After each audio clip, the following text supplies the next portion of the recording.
नमस्कार दोस्तों, welcome to Sambhav education. This is Aryan Shukla. दोस्तों, सुबह 11 बज चुके हैं। जैसा कि आप सब जानते हैं, डेली सुबह 11 बजे स्पेशल बीएड प्रवेश परीक्षा के लिए क्लास होती है। तो आज की क्लास में हम जीके के इंपॉर्टेंट क्वेश्चन डिस्कस करेंगे। ये टॉप के क्वेश्चन होंगे।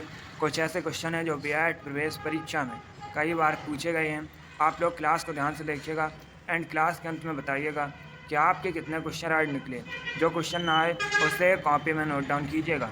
सबसे पहले क्लास को लाइक करिए, अपने फ्रेंड ग्रुप सभी जगह शेयर कर दीजिए ताकि ज़्यादा से ज़्यादा लोग जुड़ सकें। और जो फ्रेंड इस चैनल पर नए हैं वो चैनल को सब्सक्राइब करेंगे, बेल आइकन को प्रेस कीजिए ताकि सभी नोटिफिकेशन आप तक पहुंच सकें। चलिए शुरू करते हैं आज की क्लास। क्वेश्चन नंबर फर्स्ट के लिए आंसर करिए। इंपॉर्टेंट क्वेश्चन है, आपको एग्जाम में देखने को मिल सकता है। आपको बताना है मैथॉन बांध किस राज्य में है। बताइएगा मैथॉन डैम ये किस राज्य में स्थित है। ऑप्शन नंबर ए झारखंड में, option number B Andhra Pradesh में, ऑप्शन नंबर सी उत्तर प्रदेश में या ऑप्शन नंबर डी महाराष्ट्र में। आपको बताना है मैथॉन डैम कहाँ पर स्थित है।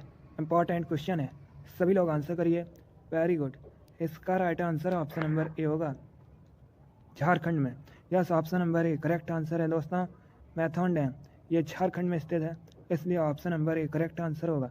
अब आपसे एग्जाम में क्वेश्चन और पूछा जा सकता है कि मैथॉन बांध, मैथॉन डैम ये किस नदी पर है। तो ये दोस्तों बराकर नदी पर है। तो आप लोग याद रखिएगा मैथॉन बांध जो कि झारखंड में है और ये बराकर नदी पर है। चलिए क्वेश्चन नंबर फर्स्ट का option number A correct answer होगा। आगे बढ़ते हैं। क्वेश्चन नंबर 2 है, ये भी इंपॉर्टेंट क्वेश्चन है, आपके एग्जाम में पूछा हुआ क्वेश्चन है। आपको बताना है वर्ल्ड टेलीविज़न डे कब सेलिब्रेट किया जाता है।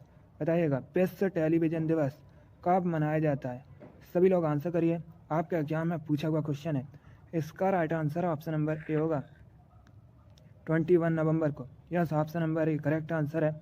21 नवंबर को प्रतिवर्ष विश्व टेलीविज़न दिवस सेलिब्रेट किया जाता है, इसलिए option number A correct answer होगा। आगे बढ़ते हैं। अब क्वेश्चन नंबर 3 के लिए आंसर करिए। आपको बताना है राउत नाच ये किस राज्य का फेमस लोक नृत्य है। आपको बताना है राउत नाच कहाँ का लोक नृत्य है। ए झारखंड का, बी असम का, सी पश्चिम बंगाल का या डी छत्तीसगढ़ का। इसका right answer option number D होगा, छत्तीसगढ़ का। Yes, option number D correct answer है। राउत नाच ये छत्तीसगढ़ का लोक नृत्य है, इसलिए option number D correct answer होगा। क्वेश्चन नंबर 3 का option number D correct answer है। अगला क्वेश्चन देखते हैं। अब देखिए क्वेश्चन नंबर 4 के लिए आंसर करिए। अच्छा क्वेश्चन है, बताइएगा बुल्गारिया की राजधानी क्या है। आपको बताना है बुल्गारिया की कैपिटल का नाम क्या है। सभी लोग आंसर करिए। आपके एग्जाम में जीके के इसी प्रकार के क्वेश्चन पूछे जाते हैं। जो क्वेश्चन का लेवल है वो यही रहता है। आप लोग ध्यान से क्लास को देखिए, डेली आपकी क्लास होगी, डेली क्लास को ज्वाइन कीजिएगा। अभी आंसर करिए क्वेश्चन नंबर 4 के लिए। आपको बताना है बुल्गारिया की राजधानी क्या है। Right answer option number D होगा, Sofia. Yes, option number D correct answer है। सोफिया बुल्गारिया की कैपिटल है, इसलिए option number D correct answer होगा। आगे बढ़ते हैं। अब क्वेश्चन नंबर 5 के लिए आंसर करिए। आपको बताना है रेहंद नदी किस नदी की सहायक नदी है। बताइएगा ये जो दोस्तों रेहंद नदी है ये किसकी सहायक नदी है। ए गंगा की, बी यमुना की, सी सोन की या डी गोमती की। आपको बताना है रेहंद नदी किसकी सहायक नदी है। बहुत अच्छे, very good. Right answer option number C होगा, सोन की। Yes, option number C correct answer है। रेहंद नदी सोन नदी की सहायक नदी है, इसलिए option number C correct answer है। Very good. इसी प्रकार से आप लोग आंसर करिए। क्लास खत्म होने के बाद अपना स्कोर कमेंट बॉक्स में ज़रूर बताइए कि आपके कितने क्वेश्चन आज निकले। आगे बढ़ते हैं। अब क्वेश्चन नंबर 6 के लिए आंसर करिए। बताइएगा हॉर्नबिल त्यौहार, हॉर्नबिल फेस्टिवल किस राज्य में सेलिब्रेट किया जाता है। आपको बताना है हॉर्नबिल त्यौहार किस राज्य में मनाया जाता है। ए मणिपुर में, बी मेघालय में, सी नागालैंड में या डी असम में। बहुत अच्छे, गुड। आपको बताना है हॉर्नबिल त्यौहार किस राज्य में मनाया जाता है। Right answer option number C होगा, नागालैंड में। Yes, option number C correct answer है दोस्तों। हॉर्नबिल त्यौहार नागालैंड में मनाया जाता है, इसलिए option number C correct answer होगा। आपके एग्जाम में क्वेश्चन पूछा गया था नागालैंड की ऑफिशियल लैंग्वेज क्या है, तो आप लोग याद रखिएगा इंग्लिश दोस्तों नागालैंड की ऑफिशियल लैंग्वेज है। अब आप लोग क्लास ख़त्म होने के बाद कमेंट बॉक्स में बताइएगा नागालैंड की कैपिटल का नाम क्या है, नागालैंड की राजधानी क्या है।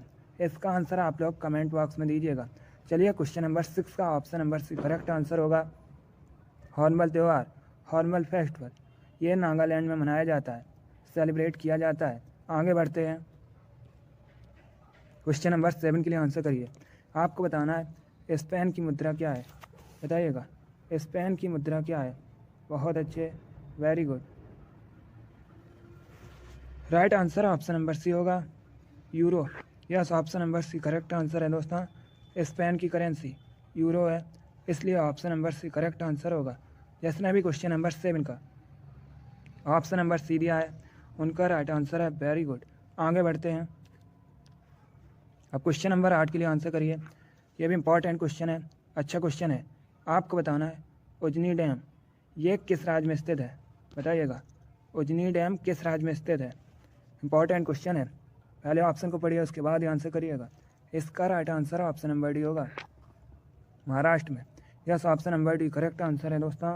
उजनी डैम ये महाराष्ट्र में स्थित है, इसलिए option number D correct answer होगा। अब यहाँ पर आपसे एग्जाम में क्वेश्चन पूछे जा सकते हैं कि उजनी डैम ये किस नदी पर है, तो आप लोग याद रखिएगा दोस्तों ये भीमा नदी पर है। इसीलिए इस डैम को भीमा डैम के नाम से भी जाना जाता है, भीमा बांध के नाम से भी दोस्तों इसे जाना जाता है, और भीमा सिंचाई परियोजना के नाम से भी इसी को जाना जाता है। तो आप लोग याद रखिएगा उजनी डैम महाराष्ट्र में है। चलिए क्वेश्चन नंबर 8 का option number D correct answer है, ये भीमा नदी पर है। आगे बढ़ते हैं। क्वेश्चन नंबर 9 के लिए आंसर करिए।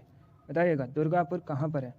आपको बताना है दुर्गापुर ये किस राज्य में है। ए उड़ीसा में, बी पश्चिम बंगाल में, सी बिहार में, या डी झारखंड में। इसका right answer option number B होगा, वेस्ट बंगाल में। Yes, option number B correct answer है। दुर्गापुर पश्चिम बंगाल में है, इसलिए option number B correct answer होगा। आगे बढ़ते हैं। क्वेश्चन नंबर 10 के लिए आंसर करिए। यह भी अच्छा क्वेश्चन है। बताइएगा किस शहर को विश्व में चमड़े के शहर के रूप में भी जाना जाता है। आपको बताना है किसे चमड़े के शहर के रूप में भी जाना जाता है। इनमें से ए कानपुर को, बी कोलकाता को, सी लखनऊ को, या डी लुधियाना को। आंसर करिएगा। इसका right answer option number A होगा, Kanpur. Yes, option number A correct answer है दोस्तों। कानपुर को चमड़े के शहर के रूप में भी जाना जाता है, इसलिए option number A correct answer है। कानपुर के साथ ही दोस्तों आगरा और चेन्नई ये भी चमड़े के उद्योग के लिए प्रसिद्ध हैं। चलिए क्वेश्चन नंबर 10 का option number A correct answer होगा। बहुत अच्छे दोस्तों, वेरी गुड। अब आंसर करिए क्वेश्चन नंबर 11 के लिए। अच्छा क्वेश्चन है। आपको बताना है फ्रांस का राष्ट्रीय खेल क्या है। ऑप्शन दिए गए हैं। Option number A cricket, option number B table tennis, option number C football, या ऑप्शन नंबर डी बैडमिंटन। आपको बताना है फ्रांस का नेशनल स्पोर्ट क्या है। फ्रांस दोस्तों यूरोप महाद्वीप के अंतर्गत आता है। एग्जाम में क्वेश्चन पूछा गया था कि फ्रांस की राजधानी क्या है। आप लोग बताइएगा फ्रांस की राजधानी क्या है। Very good. यस, फ्रांस की राजधानी दोस्तों पेरिस है। अब आंसर करिए क्वेश्चन नंबर 11 के लिए। आपको बताना है फ्रांस का राष्ट्रीय खेल क्या है। Right answer option number C होगा, football. Yes, option number C correct answer है, फुटबॉल फ्रांस का राष्ट्रीय खेल है। एग्जाम में क्वेश्चन पूछा गया था कि इंग्लैंड का राष्ट्रीय खेल क्या है, तो आप लोग याद रखिएगा क्रिकेट दोस्तों इंग्लैंड का राष्ट्रीय खेल है। साथ में दोस्तों ऑस्ट्रेलिया का भी राष्ट्रीय खेल क्रिकेट ही है। चलिए क्वेश्चन नंबर 11 का option number C correct answer है, फुटबॉल फ्रांस का नेशनल स्पोर्ट है। आगे बढ़ते हैं। अब क्वेश्चन नंबर 12 के लिए आंसर करिए। दिवस से संबंधित क्वेश्चन है, कन्फर्म है आपके एग्जाम में 1 से 2 क्वेश्चन दिवस से संबंधित पूछे जाएंगे। इसी प्रकार के क्वेश्चन होंगे दोस्तों। बताइएगा विश्व वन्य जीव दिवस कब मनाया जाता है। आपको बताना है विश्व वन्य जीव दिवस कब सेलिब्रेट किया जाता है। सभी लोग आंसर करिएगा। Good. Right answer option number A होगा, 3 मार्च को। Yes, option number A correct answer है। प्रत्येक वर्ष 3 मार्च को विश्व वन्य जीव दिवस सेलिब्रेट किया जाता है, इसलिए option number A correct answer है। अगला क्वेश्चन देखते हैं। अब आंसर करिए क्वेश्चन नंबर 13 के लिए। आपको बताना है उत्तर प्रदेश में चौधरी चरण सिंह स्टेडियम कहाँ स्थित है। सभी लोग बताइएगा उत्तर प्रदेश में दोस्तों चौधरी चरण सिंह स्टेडियम कहाँ पर है। गुड। ऑप्शन नंबर ए प्रयागराज में, ऑप्शन नंबर बी आगरा में, ऑप्शन नंबर सी मुजफ्फरनगर में या ऑप्शन नंबर डी गोरखपुर में। गुड। आपको बताना है चौधरी चरण सिंह स्टेडियम ये कहाँ पर है। इसका right answer option number C होगा, मुजफ्फरनगर में। Yes, option number C correct answer है। चौधरी चरण सिंह स्टेडियम मुजफ्फरनगर में स्थित है, इसलिए option number C correct answer है। एग्जाम में क्वेश्चन पूछा गया था कि चौधरी चरण सिंह अंतर्राष्ट्रीय हवाई अड्डा, इसे दोस्तों अमौसी हवाई अड्डा भी कहा जाता है, ये कहाँ पर है, तो ये लखनऊ में है। इसे भी आप लोग याद रखिएगा, ये क्वेश्चन आपके एग्जाम में पूछा हुआ क्वेश्चन है। क्वेश्चन नंबर 13 का option number C correct answer है। चौधरी चरण सिंह स्टेडियम मुजफ्फरनगर में स्थित है। आगे बढ़ते हैं।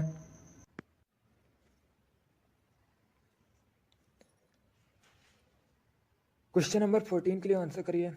अच्छा क्वेश्चन है, बताइएगा रडार यंत्र किस काम में आता है। आपको बताना है रडार किस काम में आता है। ऑप्शन को पढ़िए और उसके बाद आंसर दीजिएगा। आपका एग्जाम में क्वेश्चन पूछा गया था कि रडार का फुल फॉर्म क्या होता है, तो याद रखिएगा रडार का फुल फॉर्म होता है रेडियो डिटेक्शन एंड रेंजिंग। अब बताइएगा यह किस काम में आता है। Right answer option number D होगा, जहाज़ों की गति, स्थिति व दिशा मापने के लिए। तो ऑप्शन नंबर डी आपका राइट आंसर होगा। आगे बढ़ते हैं। क्वेश्चन नंबर 15 के लिए आंसर करिए। अब आपको बताना है रोजर फेडरर ये कहाँ के निवासी है। बताइएगा रोजर फेडरर कहाँ के निवासी है। पहली बात तो आप लोग याद रखिएगा, रोजर फेडरर दोस्तों टेनिस के स्टार खिलाड़ी हैं। अब आपको बताना है इनका संबंध किस देश से है। Very good. Option number B correct answer है, स्विट्जरलैंड से। Yes, option number B correct answer है। रोजर फेडरर स्विट्जरलैंड के स्टार टेनिस खिलाड़ी हैं। चलिए क्वेश्चन नंबर 15 का option number B correct answer है। बहुत अच्छे। अगला क्वेश्चन देखते हैं। क्वेश्चन नंबर 16 के लिए आंसर करिए। ये क्वेश्चन मैंने अभी आपको बताया था, तो आप लोग राइट आंसर करिएगा। आपको बताना है वानखेड़े स्टेडियम कहाँ स्थित है। ऑप्शन नंबर ए मुंबई में, बी लखनऊ में, सी न्यू दिल्ली में या डी चेन्नई में। अभी मैंने आपको ये क्वेश्चन बताया था, आप लोग राइट आंसर करिए। आपको बताना है वानखेड़े स्टेडियम कहाँ स्थित है। बहुत अच्छे। Right answer option number A होगा, मुंबई में। Yes, option number A correct answer है। अगला क्वेश्चन देखते हैं। क्वेश्चन नंबर 17 के लिए आंसर करिए। अच्छा क्वेश्चन है, साइंस से संबंधित क्वेश्चन है। पहले ध्यान से क्वेश्चन को पढ़िए और उसके बाद आंसर करिएगा। गुड। आपको बताना है चांदी का, सिल्वर का लैटिन नाम क्या है। बताइएगा चांदी का लैटिन नाम क्या है। Option number A argentum, option number B aurum, option number C stannum या option number D none of these. आपको बताना है चांदी का लैटिन नाम क्या है। सभी लोग क्वेश्चन नंबर 17 के लिए आंसर करिएगा। Very good. Right answer option number A होगा, अर्जेंटम। Yes, option number A correct answer है दोस्तों। चांदी का लैटिन नाम अर्जेंटम है, इसलिए option number A correct answer है। इसीलिए दोस्तों चांदी को एजी से रिप्रेजेंट किया जाता है। और सोने का लैटिन नाम है स्टेनम दोस्तों, टिन का लैटिन नाम है। तो आप लोग इनके बारे में याद रखिएगा। इन तीनों ऑप्शन से आपके एग्जाम में क्वेश्चन पूछे जा सकते हैं। क्वेश्चन नंबर 17 का option number A correct answer है। चांदी का, सिल्वर का लैटिन नाम अर्जेंटम है। आगे बढ़ते हैं। अब आंसर करिए क्वेश्चन नंबर 18 के लिए। आपको बताना है मोमबत्ती रासायनिक ऊर्जा को किस में रूपांतरित करती है। बताइएगा मोमबत्ती केमिकल एनर्जी को किस में रूपांतरित करती है। ए विद्युत ऊर्जा में, बी यांत्रिक ऊर्जा में, सी ऊष्मा और प्रकाश ऊर्जा में या डी नन ऑफ दीज इनमें से कोई नहीं। बहुत अच्छे। इसका right answer option number C होगा, ऊष्मा और प्रकाश ऊर्जा में। Yes, option number C correct answer है। मोमबत्ती रासायनिक ऊर्जा को ऊष्मा और प्रकाश ऊर्जा में रूपांतरित करती है, इसलिए option number C correct answer है। Very good. आगे बढ़ते हैं। अब क्वेश्चन नंबर 19 के लिए आंसर करिए। आपको बताना है मध्य प्रदेश का राजकीय फल क्या है। बताइएगा मध्य प्रदेश का राजकीय फल क्या है। बहुत अच्छे। इसका right answer option number A होगा, आम। Yes, option number A correct answer है दोस्तों, आम मध्य प्रदेश का राजकीय फल है। आगे बढ़ते हैं। क्वेश्चन नंबर 20 के लिए आंसर करिए। इंपॉर्टेंट क्वेश्चन है, आपके एग्जाम में पूछा हुआ क्वेश्चन है। आपको बताना है साइप्रस द्वीप कहाँ स्थित है। बताइएगा साइप्रस द्वीप कहाँ स्थित है। बहुत अच्छे। इसका right answer option number A होगा, भूमध्य सागर में। Yes, option number A correct answer है दोस्तों, साइप्रस द्वीप ये भूमध्य सागर में स्थित है।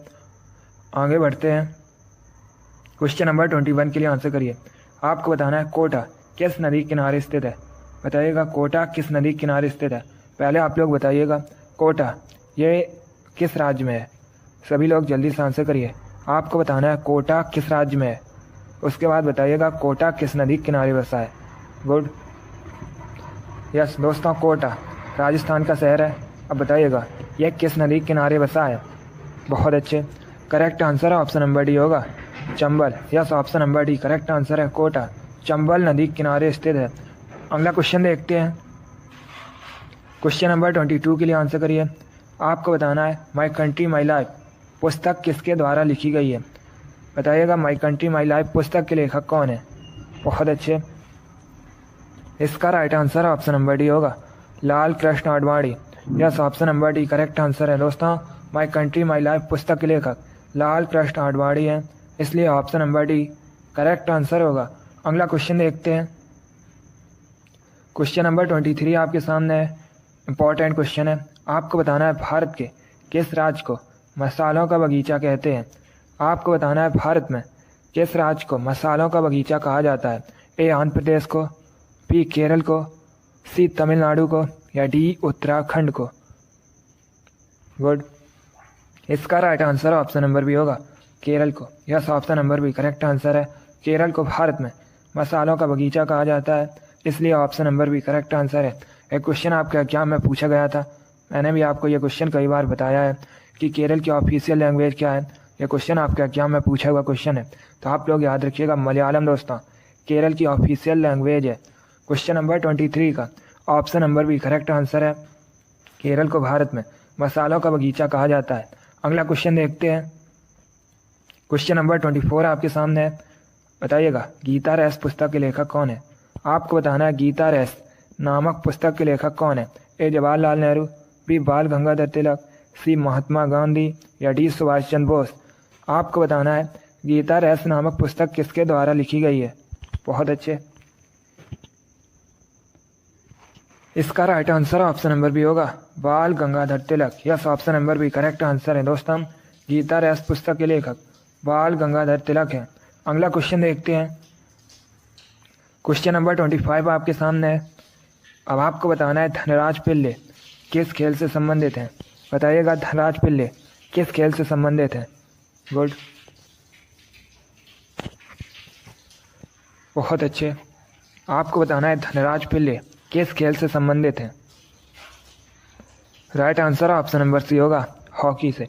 Yes, option number C correct answer है दोस्तों, धनराज पिल्ले एक भारतीय हॉकी के खिलाड़ी हैं, इसलिए option number C correct answer होगा। अगला क्वेश्चन देखते हैं। क्वेश्चन नंबर 26 के लिए आंसर करिए, इंपॉर्टेंट क्वेश्चन है। बताइएगा सलाल परियोजना किस नदी पर है। एक क्वेश्चन एग्जाम में पूछ लेते हैं कि सलाल परियोजना कहाँ पर है, तो याद रखिएगा दोस्तों ये जम्मू और कश्मीर में है। अब आपको बताना है ये किस नदी पर है। अच्छा क्वेश्चन है, बताइएगा सलाल परियोजना किस नदी पर है। Right answer option number D होगा, चिनाब नदी पर। Yes, option number D correct answer है, सलाल परियोजना जो कि दोस्तों जम्मू कश्मीर में है और ये चिनाब नदी पर स्थित है। अगला क्वेश्चन देखते हैं। क्वेश्चन नंबर 27 के लिए आंसर करिए। बताइएगा फ्लोरीन का परमाणु क्रमांक कितना होता है। आपको बताना है फ्लोरीन की परमाणु संख्या कितनी होती है। पहली बात तो आप लोग याद रखिएगा फ्लोरीन को दोस्तों एफ से रिप्रेजेंट किया जाता है। अब आपको बताना है फ्लोरीन की परमाणु संख्या कितनी होती है। वेरी गुड, बहुत अच्छे, इसका right answer option number C होगा 9। Yes, option number C correct answer है, फ्लोरीन की परमाणु संख्या 9 होती है। क्वेश्चन नंबर 27 का option number C correct answer है। आगे बढ़ते हैं। अब क्वेश्चन नंबर 28 के लिए आंसर करिए। आपको बताना है विश्व पर्यटन दिवस कब मनाया जाता है। बताइएगा विश्व पर्यटन दिवस कब मनाया जाता है। बहुत अच्छे, इसका right answer option number D होगा 27 सितंबर को। Yes, option number D correct answer है दोस्तों, प्रतिवर्ष 27 सितंबर को विश्व पर्यटन दिवस मनाया जाता है, इसलिए option number D correct answer होगा। अगला क्वेश्चन देखते हैं। क्वेश्चन नंबर 29 के लिए आंसर करिए। यह भी अच्छा क्वेश्चन है। आपको बताना है निम्न में से किस वेद में संगीत का वर्णन है। बताइएगा संगीत का वर्णन किस वेद में है। ऑप्शन दिए गए हैं, ध्यान से ऑप्शन पढ़िए, उसके बाद ध्यान से करिएगा। दोस्तों वेद 4 हैं, Rigveda, Atharvaveda, Samaveda, Yajurveda.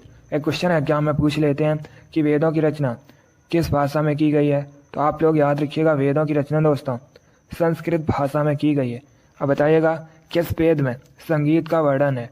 Good, right answer option number C होगा, सामवेद में। Yes, option number C correct answer है, सामवेद में संगीत का वर्णन है, इसलिए option number C correct answer है। एग्जाम में क्वेश्चन पूछा गया था कि सबसे प्राचीन वेद कौन सा है, तो याद रखिएगा दोस्तों ऋग्वेद सबसे प्राचीन वेद है। और एक क्वेश्चन एग्जाम में पूछा जाता है कि गायत्री मंत्र का उल्लेख किस वेद में है, तो आप लोग याद रखिएगा ऋग्वेद में दोस्तों गायत्री मंत्र का उल्लेख है। चलिए क्वेश्चन नंबर 29 का option number C correct answer है, संगीत का वर्णन सामवेद में है। आगे बढ़ते हैं, क्वेश्चन नंबर 30 के लिए आंसर करिए।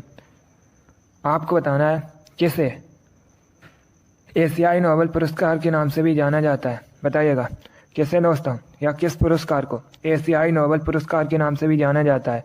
Option number A Ramon Magsaysay पुरस्कार, option number B Shanti Swarup Bhatnagar पुरस्कार, ऑप्शन नंबर सी ऑस्कर पुरस्कार, या option number D none of these, इनमें से कोई नहीं। क्वेश्चन नंबर 30 के लिए आंसर करिएगा। बहुत अच्छे, इसका right answer option number A होगा, रेमन मैग्सेसे पुरस्कार। Yes, option number A correct answer है, रेमन मैग्सेसे पुरस्कार को एशियाई नोबेल पुरस्कार के नाम से भी जाना जाता है, इसलिए option number A correct answer है। यह भी इंपॉर्टेंट क्वेश्चन है, आपको एग्जाम में देखने को मिल सकता है। आगे बढ़ते हैं, क्वेश्चन नंबर 31 के लिए आंसर करिए। बताइएगा ओणम किस राज्य का प्रमुख त्यौहार है। आपको बताना है ओणम दोस्तों किस राज्य का मेन फेस्टिवल है। ए असम का, बी मिजोरम का, सी केरल का, या डी नागालैंड का। सभी लोग आंसर करिएगा। गुड, इसका right answer option number C होगा, केरल का। Yes, option number C correct answer है दोस्तों, ओणम केरल का एक प्रमुख त्यौहार है, इसलिए option number C correct answer होगा। अगला क्वेश्चन देखते हैं, क्वेश्चन नंबर 32 के लिए आंसर करिएगा। ये क्वेश्चन आपके एग्जाम में पूछा हुआ क्वेश्चन है, इसी प्रकार से पूछा गया था। आपको बताना है निम्न में से किसे भारत रत्न नहीं मिला है। बताइएगा किसे इनमें से दोस्तों भारत रत्न नहीं मिला है। भारत रत्न भारत का सर्वोच्च नागरिक पुरस्कार है, ये दोस्तों राष्ट्रपति द्वारा प्रदान किया जाता है। अब आपको बताना है इनमें से किसे भारत रत्न नहीं मिला है। गुड, इसका right answer option number D होगा, सोनिया गांधी को। Yes, option number D correct answer है, इनमें से दोस्तों सोनिया गांधी को भारत रत्न नहीं मिला है, इसलिए option number D correct answer होगा। बाकी मोरारजी देसाई, गुलजारी लाल नंदा, राजीव गांधी, इनको भारत रत्न मिला है। क्वेश्चन नंबर 32 का option number D correct answer होगा, सोनिया गांधी को भारत रत्न नहीं मिला है। अगला क्वेश्चन देखते हैं, क्वेश्चन नंबर 33 आपके सामने है। बताइएगा गीत गोविंद के रचयिता कौन है। आपको बताना है गीत गोविंद इसके रचयिता कौन है। बहुत अच्छे, right answer option number B होगा, Jayadev. Yes, option number B correct answer है दोस्तों, जयदेव गीत गोविंद के रचयिता हैं, इसलिए option number B correct answer होगा। देखिए एग्जाम में क्वेश्चन पूछा गया था, अगर हम ऑप्शन नंबर सी की बात करें, वाण भट्ट हरचरित के लेखक कौन है, तो आप लोग याद रखिएगा वाण भट्ट हैं। और एक क्वेश्चन पूछा जाता है कादम्बरी के लेखक कौन है, तब भी आप लोग याद रखिए वाण भट्ट। चलिए क्वेश्चन नंबर 33 का option number B correct answer है, गीत गोविंद के रचयिता दोस्तों गीत गोविंद के जयदेव हैं। आगे बढ़ते हैं, क्वेश्चन नंबर 34 के लिए आंसर करिए। बताइएगा महाभारत में अर्जुन किसके पुत्र थे। आपको बताना है महाभारत में दोस्तों अर्जुन किसके पुत्र थे। एग्जाम में क्वेश्चन पूछा जाता है कि महाभारत को और किस नाम से जाना जाता है, तो आप लोग याद रखिएगा महाभारत को दोस्तों जय संहिता के नाम से भी जाना जाता है। एक क्वेश्चन और पूछ लेते हैं एग्जाम में कि महाभारत का युद्ध कितने दिनों तक चला था, तो याद रखिएगा 18 दिनों तक दोस्तों महाभारत का युद्ध चला था। अब बताइएगा आप लोग महाभारत में अर्जुन किसके पुत्र थे। Right answer option number B होगा, पांडु का। Yes, option number B correct answer है। आगे बढ़ते हैं, क्वेश्चन नंबर 35 के लिए आंसर करिए। आपको बताना है भारत में किसान दिवस कब सेलिब्रेट किया जाता है। यह भी अच्छा क्वेश्चन है। आपको बताना है भारत में किसान दिवस कब मनाया जाता है। क्वेश्चन नंबर 35 के लिए आंसर करिएगा। इसका right answer option number A होगा, 23 दिसंबर को। Yes, option number A correct answer है। प्रतिवर्ष भारत में 23 दिसंबर को किसान दिवस मनाया जाता है, इसलिए option number A correct answer होगा। क्वेश्चन नंबर 35 का option number A correct answer है। भारत में 23 दिसंबर को किसान दिवस सेलिब्रेट किया जाता है। बहुत अच्छे दोस्तों, वेरी गुड गुड गुड। चलिए दोस्तों, आज की क्लास में हमने जीके के 35 इंपॉर्टेंट क्वेश्चन डिस्कस किए with extra fact. I hope आप सभी को ये क्वेश्चन समझ आए होंगे। सो लाइक करिए, शेयर करिए। चैनल पर नए हैं तो चैनल को सब्सक्राइब कीजिए, बेल आइकन को प्रेस कीजिए ताकि सभी नोटिफिकेशन आप तक पहुंच सकें। आप लोग अपना स्कोर कमेंट बॉक्स में ज़रूर बताइए कि आपके कितने क्वेश्चन राइट निकले। इसी के साथ मैं आपको मिलूंगा अगली क्लास में। Thank you guys, thank you for watching. God bless you all.